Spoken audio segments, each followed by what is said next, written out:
안녕하세요. 경제 읽어주는 남자 김광석입니다. 여러분, 우크라이나 전쟁, 도대체 이 전쟁 얼마나 크게 전개될까? 우리 한국 경제에도 큰 위협이 되는 거 아닌가 하는 그런 생각. 아니, 저쪽 나라에서 전쟁이 일어났는데 왜 한국 주식이 떨어지고 있는 거야? 하는 그런 의문까지 많은 것들이 전개됩니다. 또 많은 분들은 밤잠 못 주무시면서 이 전쟁이 3차 세계대전으로까지 전개되는 거 아닌가 하는 걱정까지 하고 계십니다. 자, 저도 이 우크라이나 전쟁이 단기간 안에 종식될지 아니면 또 장기화될지 그것까지는 모르겠습니다. 그러나 미국과 러시아 간의 갈등, 이 미러 갈등만큼은 생각했던 것보다 장기화될 수 있지 않을까 하는 생각이 듭니다.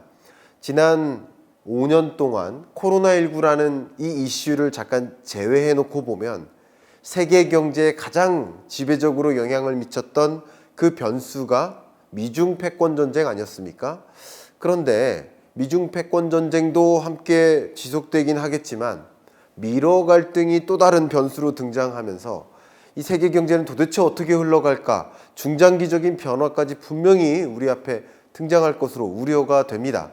그런 관점에서 우리는 이 미러 갈등, 이것으로 인한 경제적 영향, 이런 것들을 정리해 봐야 되는 그런 시점이 아닌가 강조를 해드리고 싶습니다. 자, 우크라이나 전쟁은 도대체 어떻게 시작된 건가, 왜 왔나, 이런 이야기들은 이미 많은 영상이나 컨텐츠를 통해서 접하셨을 거라고 생각이 돼서 제가 그 부분에 대해서 자세히 말씀은 안 드리겠습니다. 다만 이 우크라이나 전쟁에 있어서 중요한 것이 바로 나토죠. 나토, 북대서양 조약기구 회원국에 우크라이나가 또 가입 의지가 있는 것이다. 또 많은 유러피언 국가들이, 나토 회원국들이 우크라이나를 받아들이려 하는 것이다. 그런 것 나 러시아 입장에서는 그냥 안 보겠다. 나 그런 거 상상하고 싶지 않다. 왜 자꾸 러시아 입장에서는, 과거의 소련이죠. 과거의 소련 입장에서는 유럽이 자꾸 지형을 확대해 나가면서 우크라이나까지 뺏어가는 게 아닌가 하는 그런 걱정까지 듭니다. 더군다나 우크라이나는 러시아 입장에서 동일민족이고 우리의 하나의 소련이라는 큰 과거의 어떤 정치적 영향력, 군사적 영향력을 행사하던 시절에 하나의 동맹국에 해당되는데 우크라이나까지 가져가는 꼴은 내가 못 보겠다 하는 그런 입장이지 않겠습니까? 또 여러분, 우크라이나의 국기를 한번 보시면 위에가 하늘이죠. 네, 그리고 밑에가 뭐를 뜻할까요? 네, 거대한 곡창지대를 뜻합니다. 이 곡창지대가 넓게 펼쳐져 있는 만큼 이 러시아 주변에, 소련 주변에 산들이 굉장히 많은데 우크라이나만큼은 평지가 굉장히 많아요. 그런 면에서 식량 안보 면에서도 상당한 의미가 있기 때문에 러시아 입장에서는 우크라이나를 포기하고 싶지 않은 거예요. 나토에 가입시키고 싶지 않을 거란 말이죠. 나토의 의미가 뭘까요? 나토에 가입되어 있는 이 회원국, 그 어떤 나라에게 공격을 하면 그냥 나토 회원국 전체한테 공격하는 것과 똑같이 간주한다라는 개념이에요.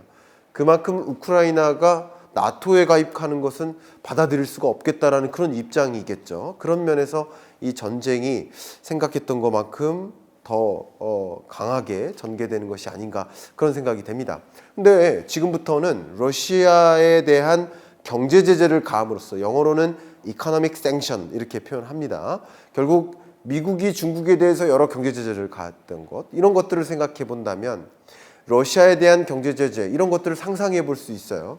또 상상해 보기 좋은 것이 이미 러시아가 도발하면서 이 크림반도 사태가 있지 않았습니까? 그때 러시아에 대한 경제 제재를 가했던 걸 생각해 본다면 러시아를 굳이 무기적으로, 국방적으로 어떤 제재를 가는 것도 있겠지만 경제적인 제재를 통해서 러시아를 그 나라 경제가 제대로 돌아가지 않게 만들 수 있는 그 방법론, 툴이 분명히 있단 말이죠.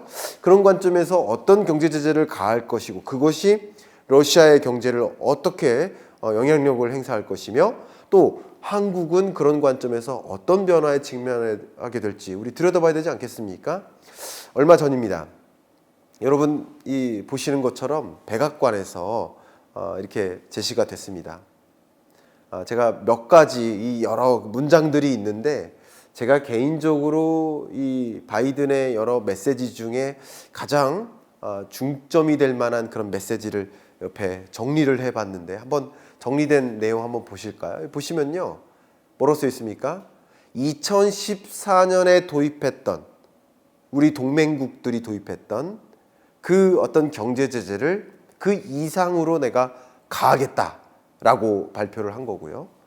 특히 이러한 나토 회원국들이라든가 그 밖에 유러피언 파트너국들이라든가 이런 국가들과 긴밀하게 협상하면서 준비를 하겠다. 이것은 역시 미국과 중국 간의 패권 전쟁이 있었던 그런 트럼프식 미중 패권 전쟁의 모습이 아니라 미국을 중심으로 한 우방국들 그리고 러시아나 뭐 중국을 표방하는 그런 우방국들 간의 진영 대 진영의 싸움으로 만들겠다라는 것이고 이 부분이 굉장히 중요합니다. escalate라는 표현을 썼어요. 러시아가 도발할수록 러시아가 적극적으로 대응할수록 우리는 그 경제 제재를 계속 에스컬레이트 하겠다. 마지막으로 이 문장 가장 울림이 있었는데요. 러시아는 어떻게 할 것이다? Pay an even steeper price. 그 대가를 지불할 것이다. 근데 훨씬 더 가중한 대가를 지불하게 될 것이다. 라고 강력히 표현했습니다.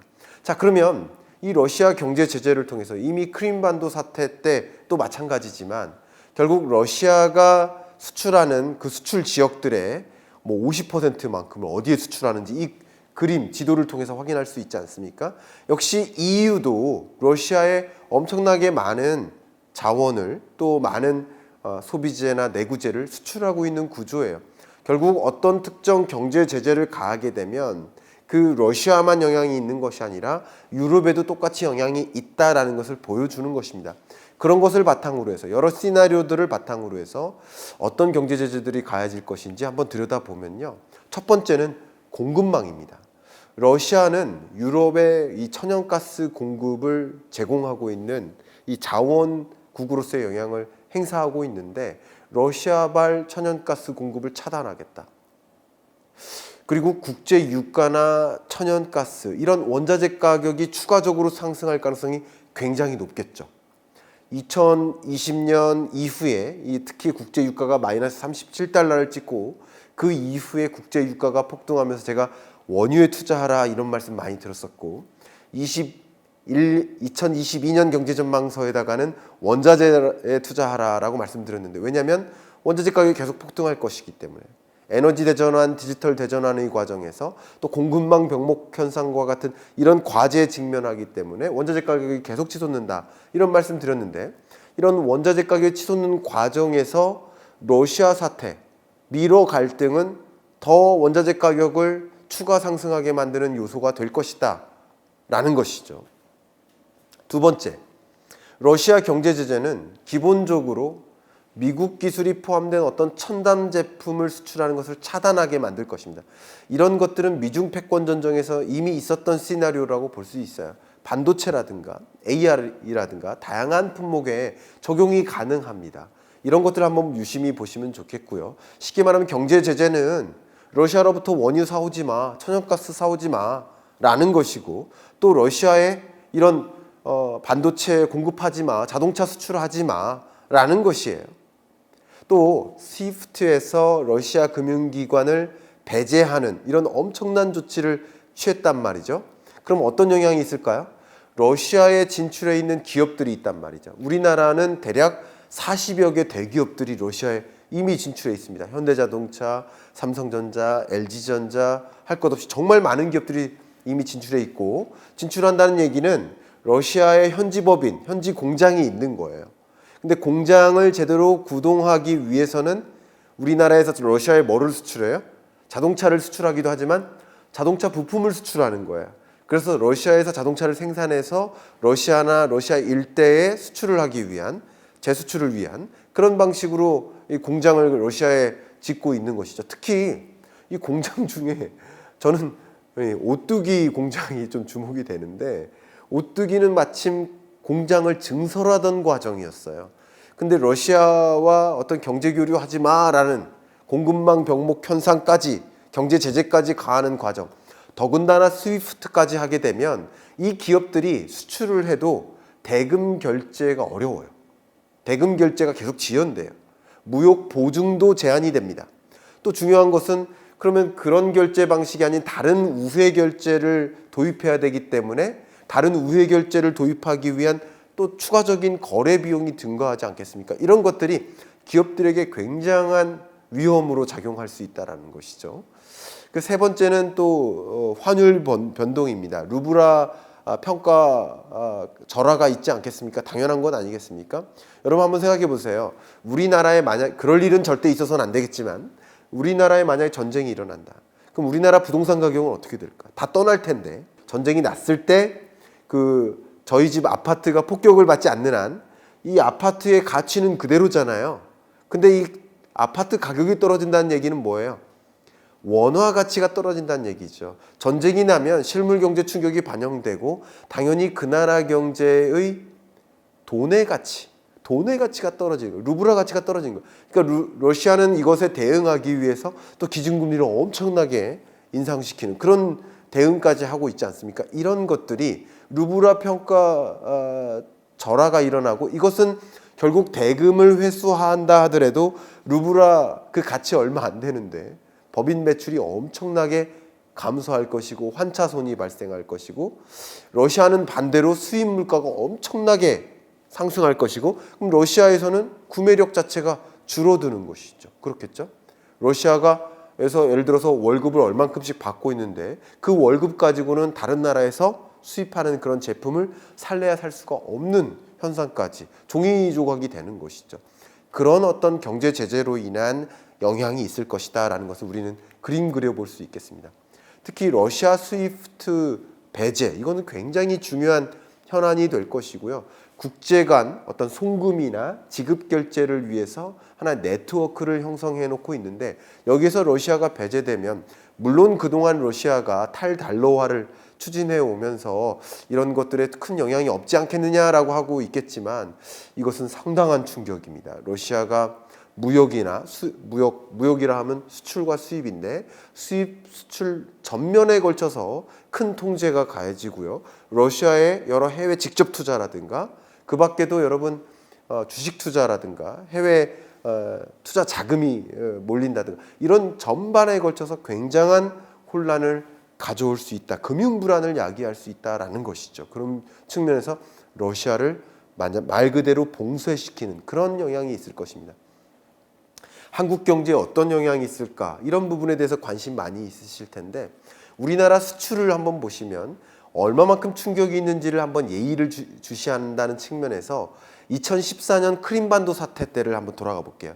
그때 역시 러시아 경제 제재를 가지 않았겠습니까? 그때 우리나라 승용차 수출, 자동차 부품 수출 2014년과 15년을 한번 비교해 보세요. 엄청나게 줄었죠. 증감률 보세요. 승용차 수출이 62% 감소합니다.